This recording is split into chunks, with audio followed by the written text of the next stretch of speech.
countries. Well, I can't really see the photos. They also has between Russia and Iran and Ukraine's NATO facility.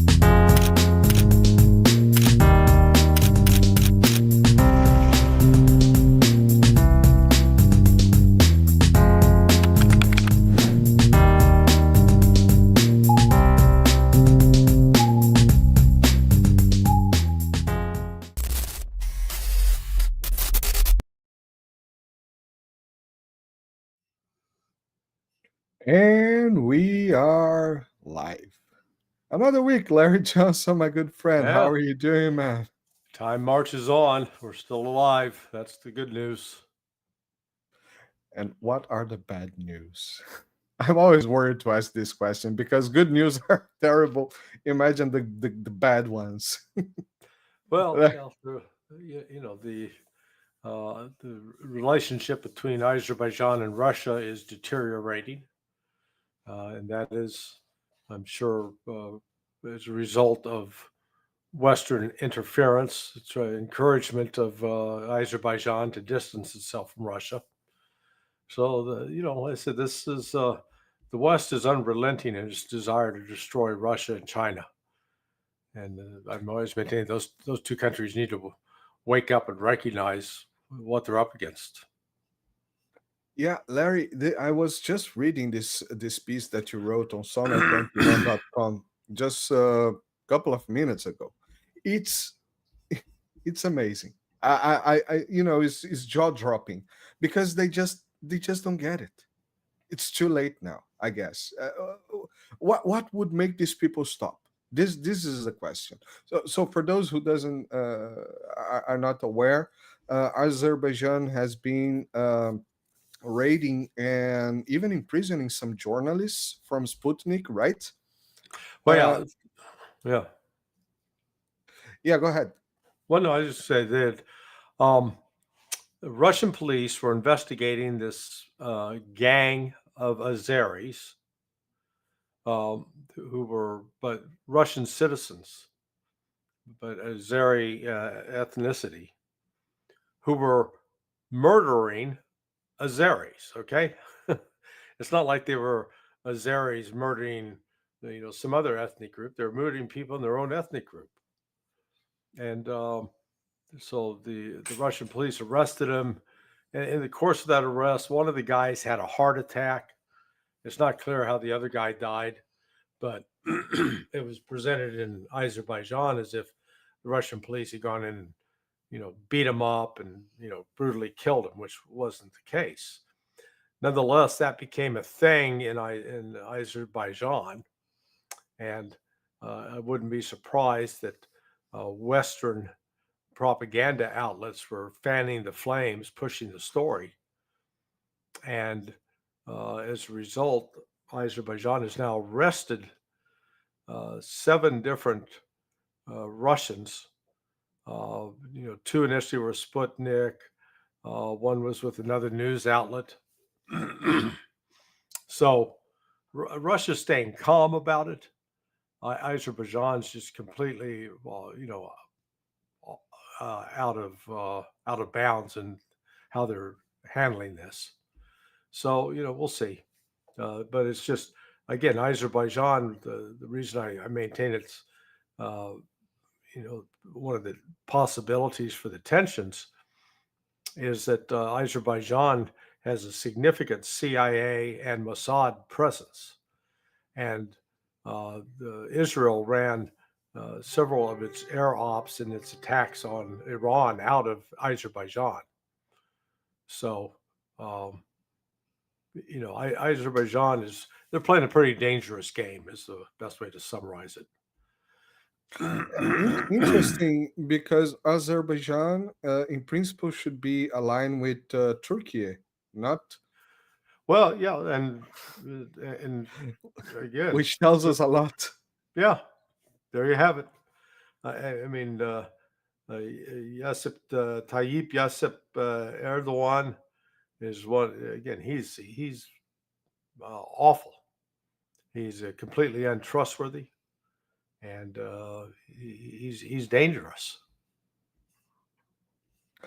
Yeah, Well, another thing, but this is not the main subject. Well, since we're there and we talked about this, it would be interesting to talk about the Golan Heights in Syria, and the Al Jilani government kind of giving it away to Israel in exchange for blessings. I don't know.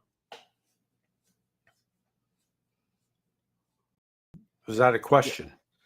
Yeah, well, since we were talking about Azerbaijan, and I think it kind of, the Mossad and CIA operations there, now we have basically the United States removing sanctions from Syria and even investing in Syria, no? Well, And yeah. recognizing that. Well, I mean, this is part of the U.S. sponsorship of terrorism. You know, the uh, there was a time where the United States liked to pretend that, oh, we're against terrorism, we fight against terrorism, we're all in favor of law and order and peace. But here, in the case of Al Jilani, aka Al Shara, the United States has clearly supported a terrorist. In fact, they're saying that now they're making the decision to remove him from the list of terrorists on the rewards program, and to erase, excuse me, and to take Hayat Tahrir al-Sham off the list of foreign terrorist organizations. Yeah, just as long as you redefine it, it goes away. I mean, the hypocrisy on it is just staggering. Yeah, that's amazing, especially for a Brazilian that recently have been seeing some talks about putting, drug dealing cartels into terrorist organization lists. Well, Right. anyway, moving along to the subject that I think it matters the most. So, 12 days have passed, and we had kind of a ceasefire in the Middle East between Iran and Israel. I would like to understand a little bit of a debriefing of what happened.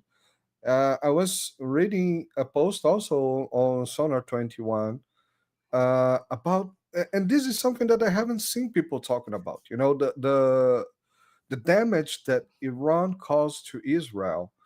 Uh, how do you see the balance of this equation in what happened between Iran, Israel, and, well, in the end, the United States as well? Well, Israel suffered far more damage than Iran did, despite all the media coverage and claims in the West. And part of that is just the fact that with Israel, it's a much smaller target. Um, so when if each side fires 100 missiles at the other side, and um, Israel is firing at Iran, well, Iran's 27 times the size of Israel. That just means that it can absorb a lot more punishment. Whereas, in Israel, as an example,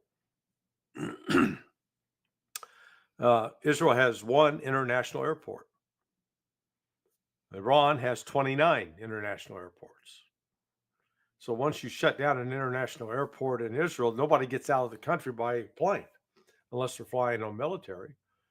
Whereas in Iran, they got, you shut down one, shut down two, they still got, got other 27 other options. So same thing with ports, seaports in particular. Um, Israel is much more dependent on imports of containers from overseas than Iran is. And again, Iran shut down both of the container ports at Haifa and Ashdod. Oil refineries. Again, Israel only has two. Those were damaged and stopped operating, at least temporarily. I don't know what their status is right now. So, yeah, there's just there's no way to objectively claim that um, Israel inflicted more damage on Iran, and even the U.S. attack on the nuclear sites, Fordo, Isfahan, Natanz. Iran's moving and working every day to get those all back into operating shape. And I think U.S. expectations that it's going to be years or is just silly, completely out of touch with reality. Yeah, the declarations I saw from Trump, from even JD Vance. Well, I actually think he reposted a post from some senator, and from the Israeli government was basically saying that, well, we completely obliterated everything. Iran nuclear project is no more. Like, remember Polly? Polly is no more. So at the same time, well, you still have some other sites inside Iran. As you say, it's a huge country. And even the ones that were hit, then we have the CNN and New York Times pieces talking about the damage that was, yeah, not that much actually, causing Trump to have a brain stroke or something like that. Uh, what informations do we have now at this point to corroborate any narrative or not corroborate any narrative, or even claim a narrative can be completely false About, I'm not about following you there. about the attacks on the nuclear programs? Oh, well, no, it is. Uh, I, I, I refer people back to a documentary called 0 Days that was done about the Stuxnet virus and the attacks. Again, the expectations of those attacks was that it was going to permanently cripple for a long time Iran's ability to uh, process enriched uranium. But it ended up only causing a temporary halt. So, I think that's what we're going to see here. Plus, my understanding, I've heard that the U.S. intelligence community had already concluded before Trump launched the strikes on the facilities a week ago Saturday, that Iran had already moved the enriched material, and it would fit. It would fit in the back of a large Toyota pickup truck. So we're not talking, massive numbers of trucks. It's actually fairly compact. It weighs quite a bit, but nonetheless, uh, it still could be hauled off in one vehicle. So, Trump, I I honestly don't know why he pushes this kind of narrative, because when it turns out that he's going to be proven wrong, he's going to look foolish. But I guess he doesn't care. Yeah, I have some friends that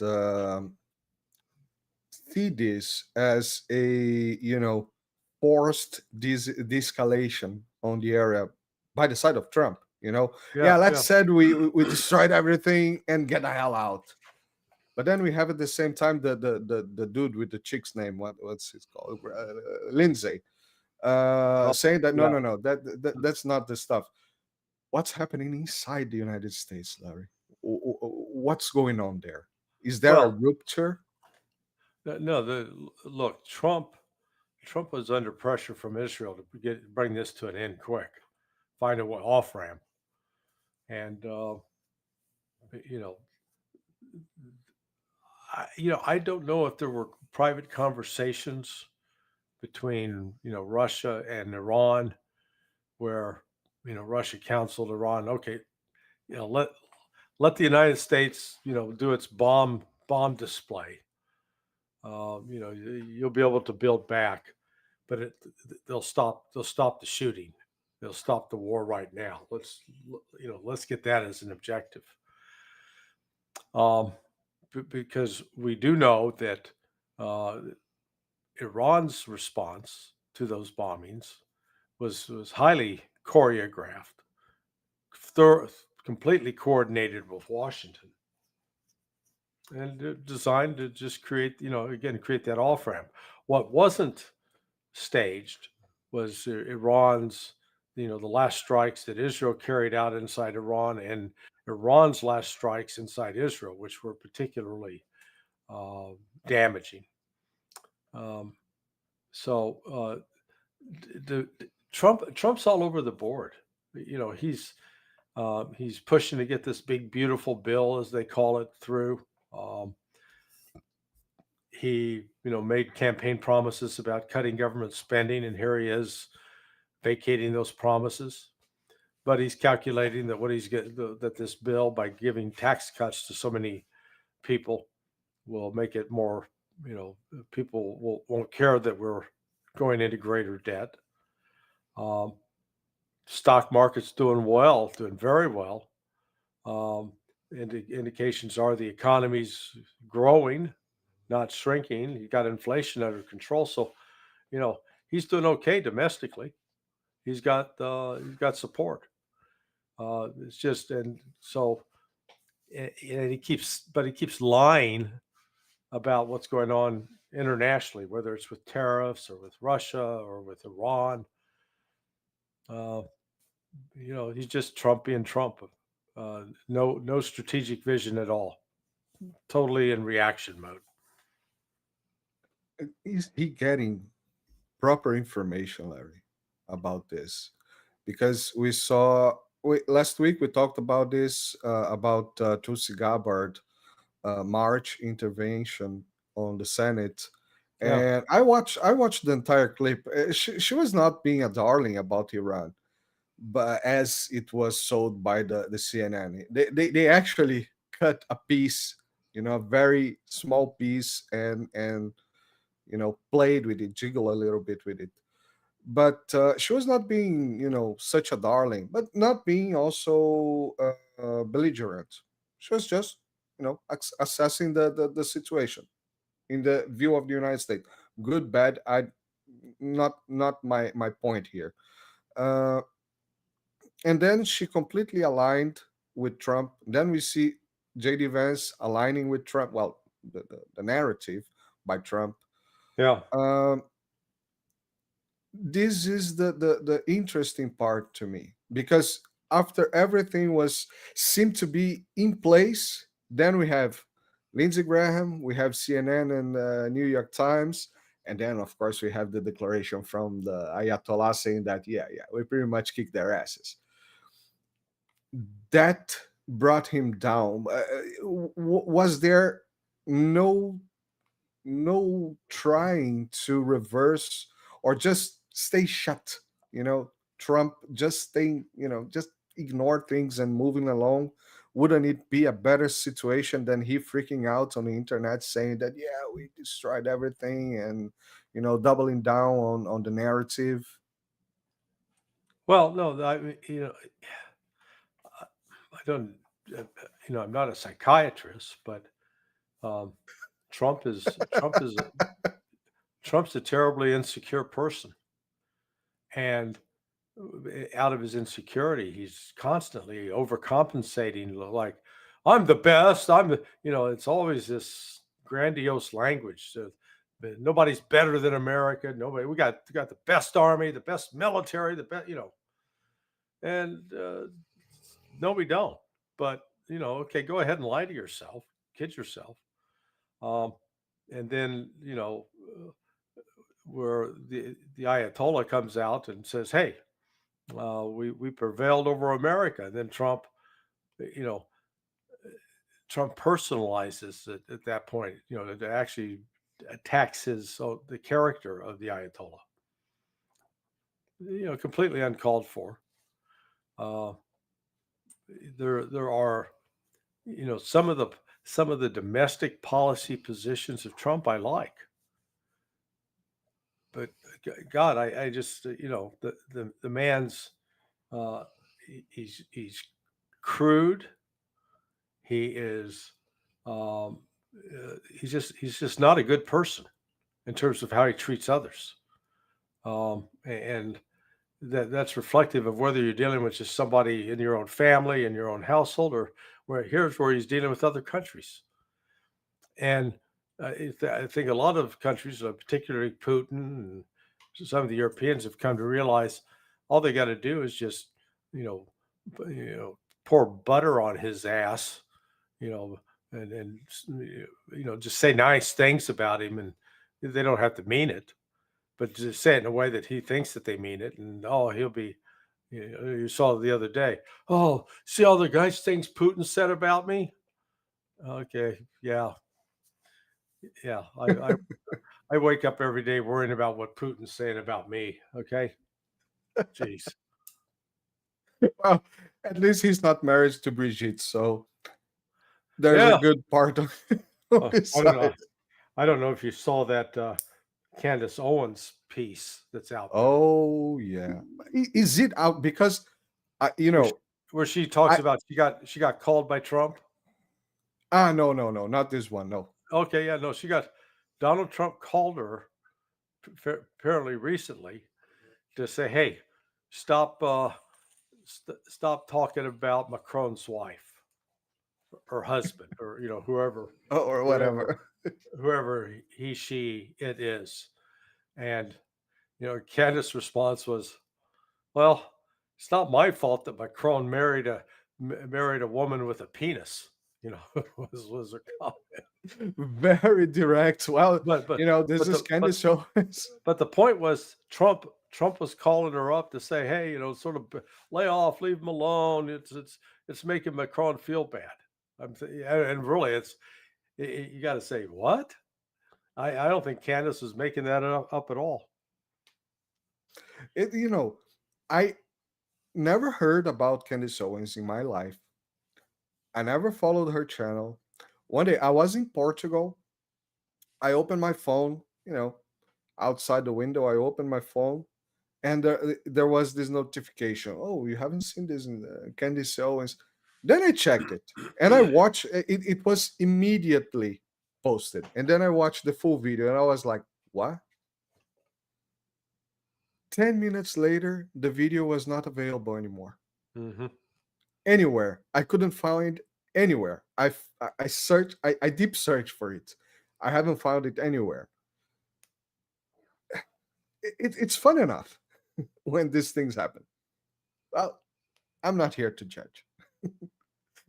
Let's leave it for the end drill. Yeah, yeah.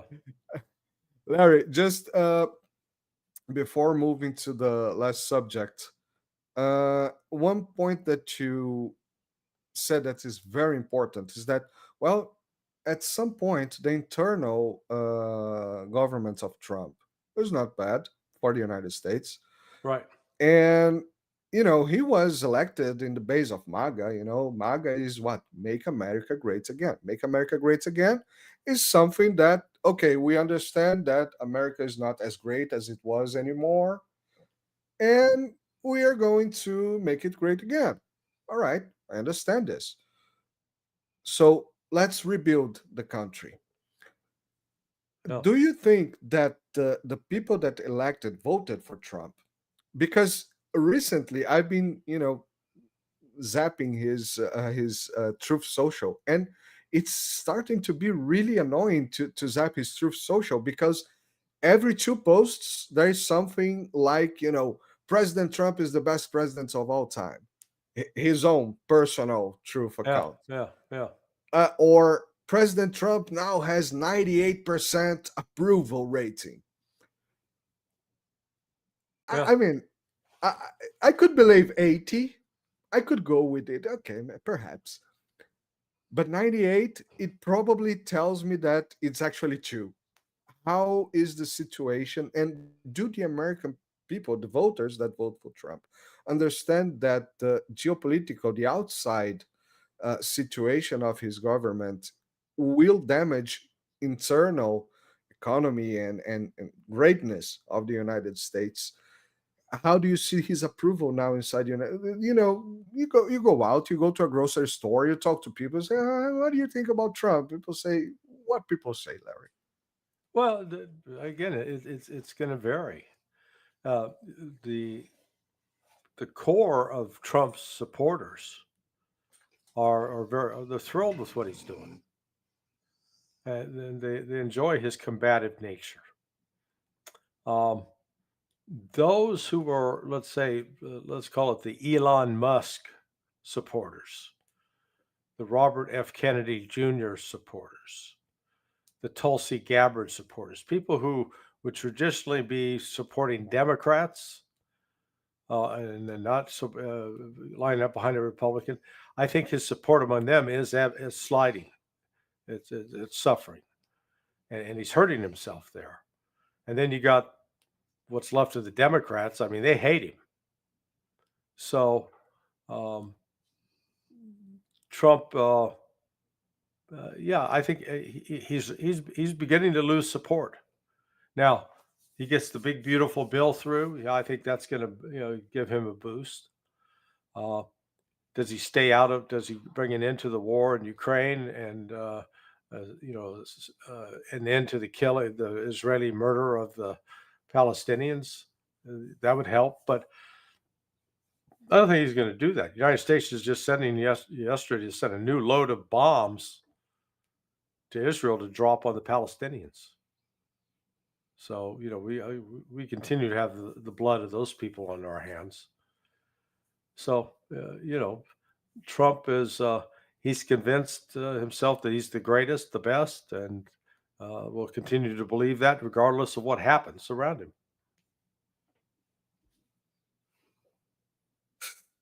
Do you think he goes all the way to the end of the mandate? What do you mean? He survives politically? Yeah. Well, he can't run again. So, he'll finish out his term. The question is, what kind of legacy is he going to have? And that's where I think he's going to be in trouble. I mean, he had an historic opportunity to become a truly historic president. We'll see what the economy does. The debt situation is getting worse right now, but some of the Trump crowd believe their assumptions that they'll get the kind of economic growth which will actually bring in enough cash to start reducing the deficit. We'll see. We've seen no sign of it so far. All we've seen is this continued growth and expansion in government spending, and a lot of it's supplying wars and wars in the Middle East and wars in Europe. Yeah. History gives chances to a lot of people, and a lot of people screw up. Amazing, isn't it? Okay, Larry, just for our last question, Ukraine, does it still have a country called Ukraine in the map? I haven't checked recently. Yeah, no, Ukraine's there. What is the situation there? Because it's when you do the comparison of Ukraine with Iran. So Israel was launching attacks on Iran. Russia's launching attacks on Ukraine. Russia's been launching missiles, both ballistic, cruise, as well as aerial bombs dropped from aircraft that glide forward. They're called FABs. They've been doing that for 3 years, 5 months now, and Ukraine has still not collapsed. Well, Israel was dropping, bombs and drones, missiles over just 12 days. They didn't even begin to do the kind of damage that Russia has inflicted in Ukraine. So let's put that in perspective, that Ukraine still has a resilience and ability to survive and withstand some significant blows from the Russians. But what's happening along the line of contact from north to south, Russia's moving forward and taking territory, but more importantly, killing Ukrainian soldiers and destroying their equipment. And based upon what Putin gave a press conference the other day in Minsk, and he made some comment about that next year Russia would start cutting its defense spending. Well, what he was saying there is that he fully expects this war in Ukraine to end this year. And I think he's right. I think they will bring an end to it. We'll see. Or at least the strong part of the war to start to dial down in the near future, because you go cutting, and there's still a lot of cleanup to be done probably afterwards. Let's see. But I thought Russia was losing, so they are retreating forward while Ukraine is advancing backwards.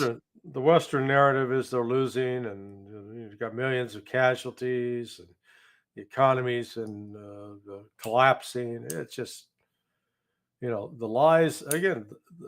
The West, the one thing it does very good is it lies about and gaslights people.